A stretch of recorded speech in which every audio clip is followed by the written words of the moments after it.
الحمدللہ میں اپنی ڈبیٹ کا آغاز کرنے سے پہلے میڈم غزالہ شفیق کے لیے ایک ایوارڈ ہے ہمارے پاس، وہ اس لیے کہ یہ وہ شخصیت ہیں کہ بہت سے ایسے لوگ ہیں جو اپنے چہرے کے اوپر نقاب ڈال کے پھرتے ہیں، ہم ان کی اصلیت نہیں جانتے، اور وہ اپنے مذہب کی تبلیغ کرنا ان کا مقصد نہیں ہوتا بلکہ تخریب کاری ان کا مقصد ہوتا ہے۔ میں چاہوں گا آپ سامعین جو ہیں میڈم غزالہ کے لیے اور پادری شفیق کنول کے لیے کلیپنگ کر دیں۔ ان میں یہ ہے کہ جو ان کا دعویٰ ہے، جو بھی ہے، غلط ہے صحیح ہے، وہ سینہ ٹھونک کے اپنا دعویٰ بیان کرتے ہیں اور میدان میں آتے ہیں، کم از کم یہ بات ہے۔ اور محترمہ غزالہ شفیق جو ہیں، وہ یہ خوشی کی بات ہے کہ یہ ہمارے پاکستان میں یہ پہلی خاتون ہیں کہ جنہوں نے اپنے مذہب کے لیے، اپنے عقیدے کے لیے انہوں نے باقاعدہ میدان مناظرہ میں آ کے اپنے دلائل کو جو پیش کیے ہیں۔ تو میں ان سے گزارش کروں گا کہ یہ ان کے لیے میرے پاس ہے، تو یہ آپ کے لیے ہے، یہ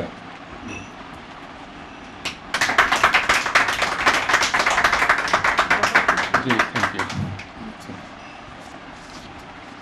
مجھے خوشی ہے کہ آج جو ہمارے سامعین ہیں وہ کافی سلجھے ہوئے اور منجھے ہوئے لوگ ہیں، مجھے بات کرنے میں بھی آسانی ہوگی، تو اب میں باقاعدہ آغاز کرتا ہوں۔ الحمدللہ الذی لم یتخذ ولدا ولم یکن لہ شریک فی الملک ولم یکن لہ ولی من الذل وکبرہ تکبیرا۔ قرآن کریم فرقان حمید سورہ بنی اسرائیل 111 کے اندر کہا گیا ہے کہ سب تعریفوں کے لائق اللہ تعالیٰ کی ذات ہے، سب تعریفوں کے لائق، محمد صلی اللہ علیہ وسلم کی ذات نہیں، سب تعریفوں کے لائق اللہ کی ذات ہے، جو نہ اولاد رکھتا ہے اور نہ اس کی بادشاہت میں کوئی شریک ہے، اس کے اختیارات میں، اس کی بادشاہت میں، اس کی قدرت میں کوئی شریک نہیں ہے، اس کا کوئی ساجی نہیں ہے، اور نہ وہ کمزور ہے۔ یہ اس کی صفت ہے کہ نہ وہ کمزور ہے، نہ کسی کا محتاج ہے کہ وہ کسی کو اپنا ساجی بنائے، شریک بنائے۔ بیٹے کی ضرورت ہوتی ہے ایک انسان کو کہ اس کے بڑھاپے کا سہارا ہو، وہ ایسا نہیں ہے، وہ آج کل ابد سے ازل سے ابد تک وہ یکساں ہے، اسے محتاجی کوئی نہیں ہے، لہذا ممکن نہیں ہے کہ اسے کوئی بیٹے کی ضرورت ہو، اور پھر اس کا کوئی ساجی نہیں ہے۔ بیٹا ہوتا ہے کسی ساجی سے، جوڑے سے، بیٹا ہوتا ہے جوڑے سے، ایک میل ہوگا ایک فیمیل ہوگا۔ تو قرآن کریم ہمیں یہ تعلیم دیتا ہے کہ لیس کمثلہ شیء، اس کی مانند تو کوئی چیز ہے ہی نہیں، اس کا تو کوئی ساجی نہیں ہے، جوڑا کون بنے گا، اس کی تو مانند ہی کوئی نہیں ہے، وہ تنہا ہے، واحد ہے، یکتا ہے اور اکیلا ہے۔ قرآن کریم میں ہمیں ایک بڑی مشہور جو صورت ہے، عمومی طور پہ بڑی چھوٹی سی، وہاں یہ کلیئر کر دیا گیا ہے اور واضح کر دیا گیا ہے کہ قل هو اللہ واحد، آپ یہ کہہ دیجئے کہ اللہ ایک ہے، واحد ہے، اکیلا ہے، تنہا اور یکتا ہے۔ اللہ الصمد لم یلد ولم یولد، وہ نہ تو پیدا ہوا ہے نہ اس سے کوئی پیدا ہوا ہے، نہ آپ کسی کی اولاد ہے نہ اس کی کوئی اولاد ہے، ولم یکن لہ احد، وہ احد ہے، واحد ہے، اکیلا ہے، صمد ہے، یہ اس کی صفات ہیں، اور اس کی یہ صفات جو ہیں یہ بائبل میں، عہد نامہ قدیم میں، اولڈ ٹیسٹامنٹ میں بیان ہے کہ وہ لا شریک ہے، اس کا کوئی شریک نہیں ہے، اس کی مانند کوئی نہیں ہے، یہ بائبل میں لکھا ہوا ہے۔ تو اس کی مانند جب ہے ہی کوئی نہیں ہے تو بیٹا جو ہوتا ہے نا وہ باپ کی مانند ہوتا ہے، تو اس سے یہ ثابت ہوا کہ کوئی اس کا جسمانی بیٹا نہیں ہوا۔ مجھے اس بات کی خوشی ہے کہ محترمہ غزالہ شفیق نے یہ واشگاف کہا بلکہ انہوں نے اس بات کو کفر کہا کہ جو کوئی یہ کہتا ہے کہ اس کا کوئی جسمانی بیٹا ہے، یہ کفر ہے. ایسے کہتی ہیں آپ؟ 2 منٹ کے لیے آپ تشریف لیں، دوبارہ کلیئر کریں.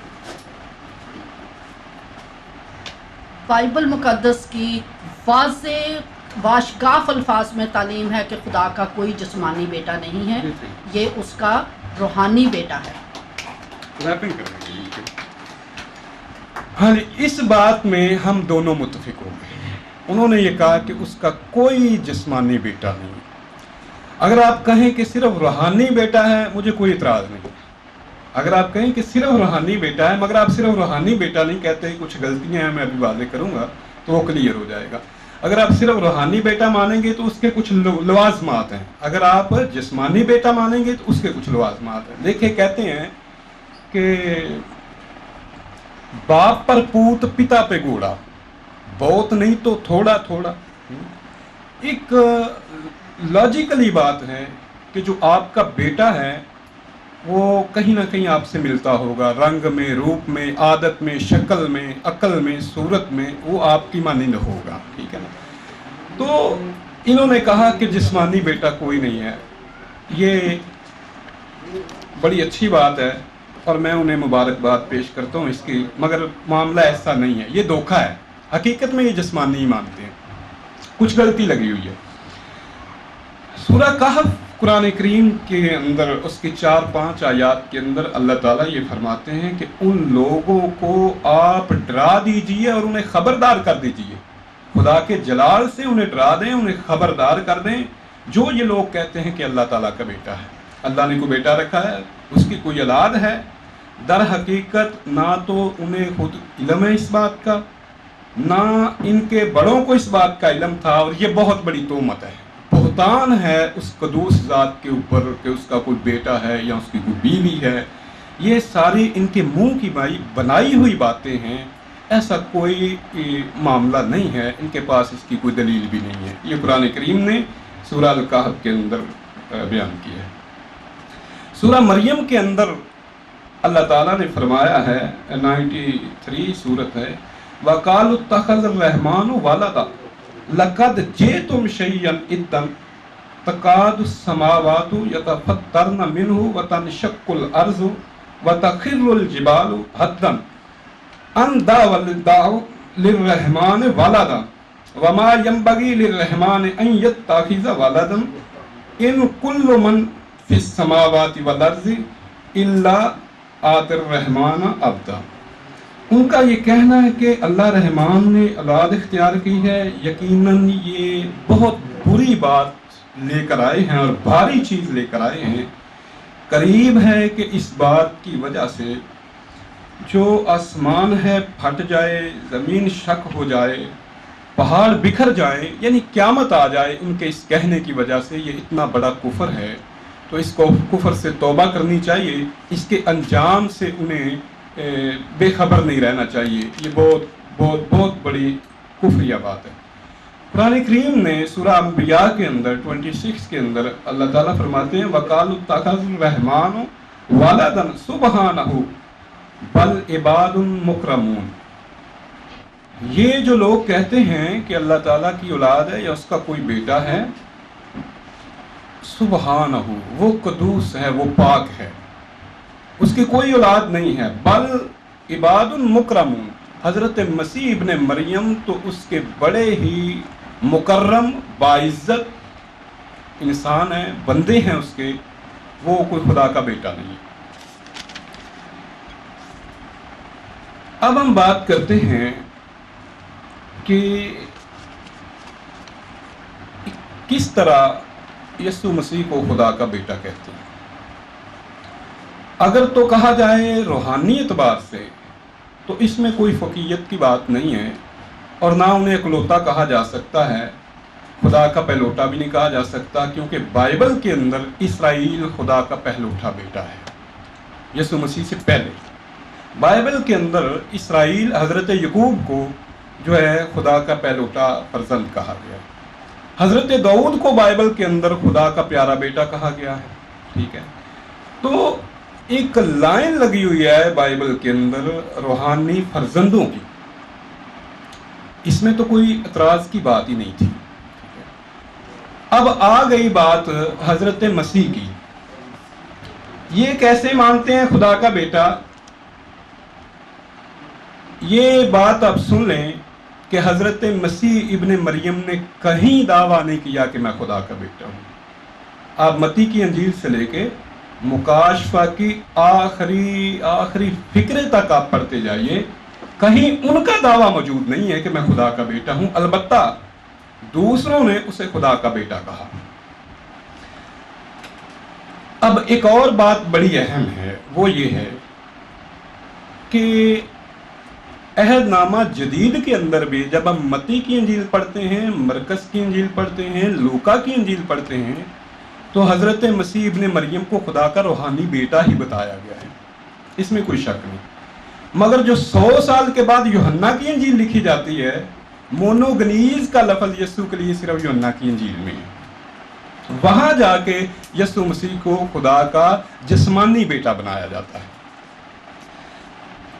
یہ لفظ جو ہے مونوگنیز، اور امریکن تلفظ میں اگر پڑھیں گے تو اسے کہیں گے مونو جینز.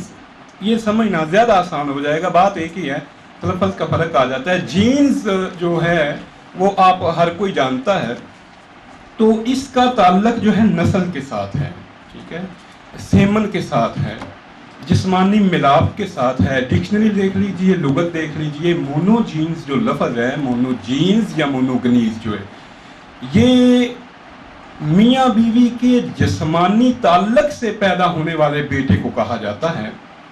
اور پوری بائبل کے اندر یہ آپ نوٹ کر لیں تاکہ اس کا جو ہے نا جواب ضروری ہے.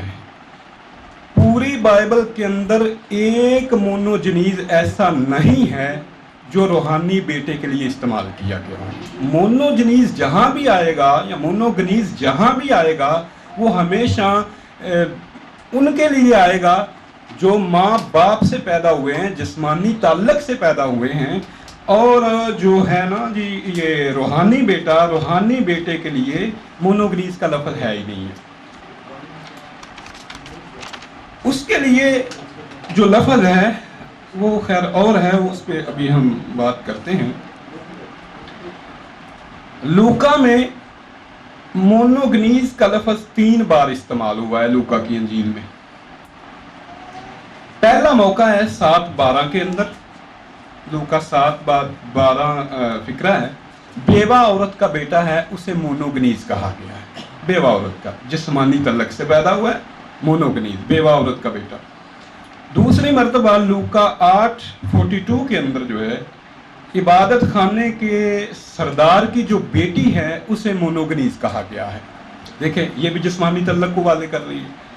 تیسرا موقع جو ہے لوکا 9:38 کے اندر بھیڑ کے اندر موجود ایک شخص جو ہے اس کے بیٹے کو کہا گیا ہے. یعنی میں نے 3 مثالیں پیش کر دی ہیں کہ مونوگنیز جو ہے وہ ہمیشہ میاں بھی جوڑے سے پیدا ہونے والے کے لیے استعمال ہوا ہے، یہ کسی اور کے لیے استعمال نہیں ہوا.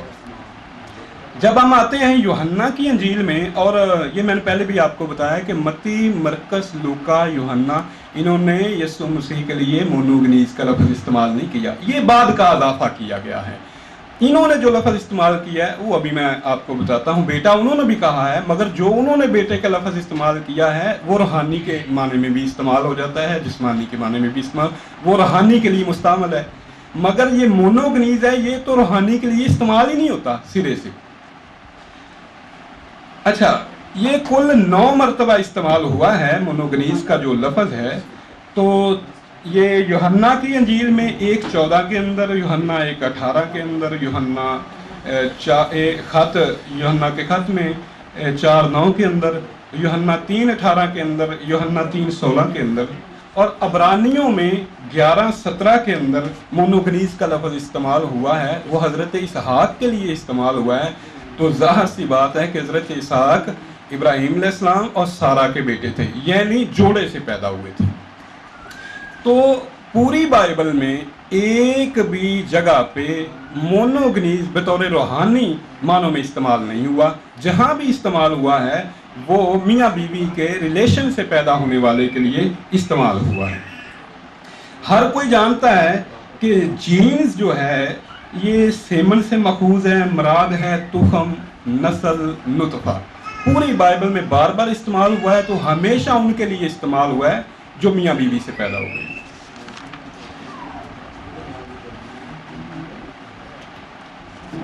اب دیکھیے متی کی انجیل نے بھی یسوع مسیح کو خدا کا بیٹا کہا ہے. متی 1:21 آپ کھولیے تو وہاں لکھا ہے اس کے بیٹا ہوگا، یہ تھوڑا پیچھے، اس کے بیٹا ہوگا تو اس کا نام یسوع رکھنا. اور متی 1:23 کے اندر ہے دیکھو ایک کنواری حاملہ ہوگی اور بیٹا جنے گی.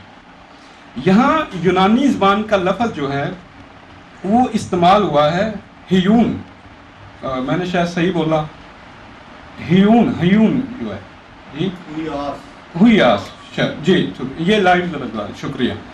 ہویاس جو ہے یہ لفظ جو ہے نا استعمال ہوا ہے، یہ روحانی بیٹے کے لیے استعمال ہوتا ہے، جسمانی کے لیے بھی استعمال ہو جاتا ہے، روحانی کے لیے بھی استعمال ہو جاتا ہے، مگر جو ہے مونوگنیز وہ کہیں بھی روحانی کے لیے استعمال نہیں ہوتا. ہویاس جو ہے وہ لکھنے میں ہے مگر بولنے میں اس کا جو تلفظ ہے نا وہ ہویاس نہیں ہے، وہ ہیون آتا ہے، وہ ہیون آتا ہے. جی اچھا چلے ٹھیک ہے. یہ لفظ جو ہے جب ہم دیکھتے ہیں کہ ہویاس یا ہیون، تو اسے کیونکہ میں نے اسے جب سنا ہے تو وہ ہیون بول رہا تھا، لکھنے میں ایسے ہی آتا ہے جیسے آپ، ہاں جی. تو یہ 382 مرتبہ عہد نامہ جدید میں آیا ہے، جسمانی معنوں میں بھی آیا ہے، روحانی معنوں میں بھی آیا ہے 382 بار. تو یہ لفظ اگر ہوتا، یہ تینوں انجیلوں نے، متی کی انجیل نے، مرکز کی انجیل نے، لوکا کی انجیل نے، ان تینوں نے حضرت مسیح کے لیے خدا کا بیٹا ہونے کا جو لفظ استعمال کیا ہے تو یہ ہویاس کا لفظ استعمال کیا ہے. اگر تو یہ لفظ ہوتا صرف، تو پھر یہ اپنے دعوے میں سچی تھی کہ وہ روحانی بیٹا مانتی ہے، مگر ایسا نہیں ہے. ظاہر سی بات ہے یہ خدا کے روحانی بیٹوں کی بات کی جا رہی ہے، تو یہ سن آف گاڈ اسٹرانگ نمبر اگر آپ چیک کریں 5207 ہے ہویاس کا. اس لفظ میں گنجائش موجود تھی کہ روحانی ہو سکتا ہے. مونوگنیز کے اندر تو کوئی گنجائش ہی نہیں ہے، کہ پوری بائبل میں جہاں بھی مونوگنیز آیا ہے وہ ہمیشہ جسمانی تعلق سے پیدا ہونے والے کے لیے استعمال ہوا ہے. دیکھیں متی 4:3 تو خدا کا بیٹا ہے، متی 14:33 میں، متی 16 میں، لوکا 22:70 میں، ان سب جگہ پر ہیوس کا ہی لفظ استعمال ہوا ہے. تو یہاں تک تو بات ٹھیک تھی. ہمیں یوں لگتا ہے کہ کسی نے جس کا یہ ذاتی عقیدہ تھا کہ جو ہے مسیح جو ہے اس کا جسمانی بیٹا ہے، یوحنا کی انجیل میں اس نے ہویوس کی جگہ جو ہے یہ مونوگنیز کا لفظ اضافہ کر دیا. ایسا ہوتا رہا ہے اور مسیحی علماء نے اس کو تسلیم کیا. یا سیرت کتب مقدسہ ہے، مجھے یہ ذرا دے دیجیے گا، متعدد مثالیں ایسی جو تفسیری آیات تھی بعد میں بائبل میں شامل کر دی گئی، اب وہ نکال بھی دی گئی ہیں. تو ہاں چلیں مجھے دے دیں، ٹھیک ہے.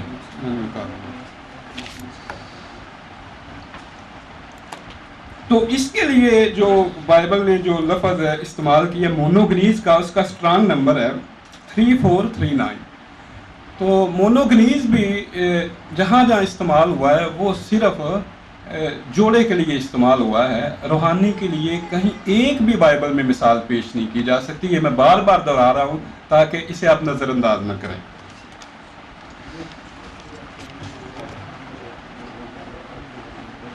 اب بات کرتے ہیں کہ اہل اسلام کا یہ بہتان ہے یا واقعتاً ایسا ہے کہ مسیحیت جو ہے یسوع مسیح کو خدا کا جسمانی بیٹا مانتی ہے. اصل مسئلہ یہ ہے کہ شروع سے یہ عقیدہ، کفریہ عقیدہ ان کے اندر آیا تو بائبل کا حصہ بھی بنایا گیا، جیسے میں نے بتایا ہے ہویوس کی جگہ یہ مونوگنیز کا لفظ ڈال دیا گیا. اور شروع سے ایسے لوگ موجود ہیں کہ جو حضرت مریم صدیقہ کو وہ مسیحی ہیں اور شروع سے وہ خدا کی بیوی بھی کہتے آ رہے ہیں، آسمانی ملکہ بھی کہتے آ رہے ہیں. تو یہ سارے عقائد شروع سے موجود ہے. اہل اسلام کا یہ بہتان نہیں ہے. چند مثالیں یہ مجھے دینا ہے. کیتھولک کی بائبل نکال. میں سب سے پہلے جو ہے نا وہ آپ کو کیتھولک کی بائبل جو ہے اس کی مثال دوں گا. نیچے یہ بھی دے دیں گے. کیتھولک کی کتاب جو ہے غزل الغزلیات، اگر آپ یہ کھولیں گے تو اس کے اوپر اس کے تعارف میں ایک حاشیہ لگایا گیا ہے. یہ غزل الغزلیات مقابل اس کے اوپر ایک حاشیہ لگایا گیا ہے، اور اس کے حاشیے کے اندر میں یہ بتایا جاتا ہے کہ یہ غزل الغزلیات کے جو نغمے ہیں یہ خدا تعالی اور مریم کے وصال، ناقابل بیان وصال کا ذکر ہے، ہم اس میں موجود پاتے ہیں. یہ کیتھولک بائبل کے حاشیے کے اندر یہ موجود پایا جاتا ہے.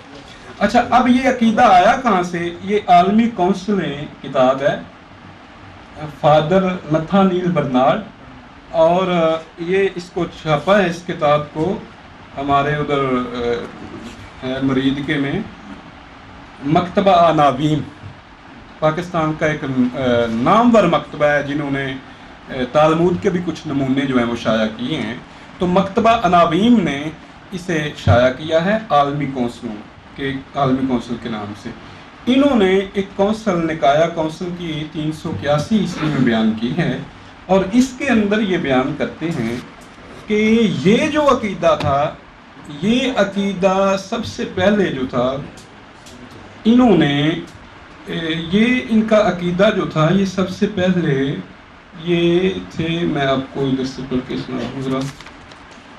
یہ ایک ایریس مصری کاہن تھا، 325 عیسوی کی نکایا کونسل کا ہے. یہ اس کا نظریہ تھا. وہ مریم کو خدا کی جو ہے وہ بیوی بھی کہتا تھا اور خدا کو مخلوق کہتا تھا. ٹھیک ہے، وہ کہتا تھا کہ خدا مخلوق ہے. یہ ایریس ایک مصری کاہن تھا، اس کا نظریہ تھا کہ خدا ایک مخلوق ہے. ایک وقت ایسا تھا کہ جب اس کا وجود نہ تھا، صرف باپ نہ پید ہے، اس لیے بیٹا جو ہے، کچھ لوگ آئے بھائی نے باہر نکر پہ نہ وہ ریسیو کر لیں کسی کو بھی. تو یہ سب سے پہلا جو عقیدہ ہے یہ ایریس کا تھا. اور مصر کے اندر جو مصر کی جو کونسلیں ہیں آج بھی یہی عقیدہ رکھتی ہیں. یہ مسیحی حضرات کی کتاب ہے ہماری. انہوں نے اس سے معلوم یہ ہوا کہ یہ ہمارا آپ کے اوپر بہتان نہیں ہے، یہ ایک تصور جو ہے نا وہ موجود ہے. ابھی آگے آئیے تو ایک کتاب جو ہے اسی ادارے نے چھاپی ہے جس کا نام ہے عورتوں میں مبارک، اور انہوں نے یہ لکھا ہے روح القدس کی دلہن، ٹائٹل کے اوپر لکھا ہوا ہے. ابھی جو اندر بیان کیا گیا تو وہ تو بہت ہی زیادہ ہے، اب یہ دیکھتے جائیے، میں سارے آپ کو جو ہے نا حوالے دیتا ہوں. تو ٹائٹل کے اوپر انہوں نے روح القدس کو کی دلہن قرار دیا ہے حضرت مریم صدیقہ کو. اب عقیدہ کیا ہے آپ کا کہ باپ بھی خدا ہے، بیٹا بھی خدا ہے اور روح القدس بھی خدا ہے. تو یہ روح القدس کی دلہن، یہ ٹائٹل پیج کے اوپر. اب میں آپ کو بتاتا ہوں کہ اسی کتاب کے اندر صفحہ نمبر 19 ہے، انہوں نے ایک بڑی تفصیل کے ساتھ یہ سنیں جی پادری صاحب، میں پڑھ کے حیران ہو گیا ہوں. انہوں نے عقیدے بیان کیے ہیں مریم صدیقہ کے بارے میں. یہ میرے لیے بھی انکشاف تھا، پہلی دفعہ میں نے بھی پڑھا اور چونک گیا کہ مریم صدیقہ بھی ان کو موت نہیں آئی بلکہ وہ بھی زندہ آسمان پر اٹھائی گئی ہیں. خدا نے اپنی دلہن کو زندہ آسمان پر اٹھا لیا، جیسے حضرت مسیح کو زندہ آسمان پر اٹھایا تھا. مریم بھی کئی دفعہ نہیں ہے، ان کی بھی کوئی قبر نہیں ہے. یہ عقیدہ جو ہے تو یہ لکھتے ہیں کہ مقدسہ مریم کا آسمان میں اٹھایا جانا، مقدسہ مریم زندہ بدن سمیت آسمان پر اٹھائی گئی، اور آسمان میں مقدسہ مریم کی عزت اور تعظیم اور بہشت میں تاج پوشی کی گئی. یہ مقدسہ مریم کا جلال اور عظمت ہے. یہ عید باقاعدہ اس دن عید منائی جاتی ہے، اور یہ کلیسیا عروج مقدسہ مریم کے نام سے 15 اگست کو مناتی ہے.